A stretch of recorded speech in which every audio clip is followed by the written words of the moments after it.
Today in this video, we are gonna show you how to fix your Toshiba TV if it won't connect to Wi-Fi.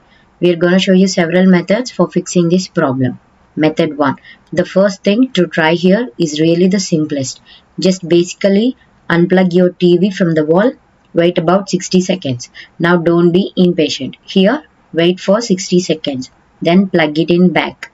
If your TV is working again, if not clears the problem, let's go on to the next step. Method 2. Unplug your router, wait for 60 seconds, then plug it back in. Wait for router to go online. It will go through like a self-test and then about 2 minutes later it will be ready. Method 3. If not, this last thing usually will do the trick. But this is a factory reset. So we are gonna reset your TV. Home button on remote, go to settings, select device and software. Reset to factory defaults. This fixes your problem. If this video helped you out, please leave a like and comment down below.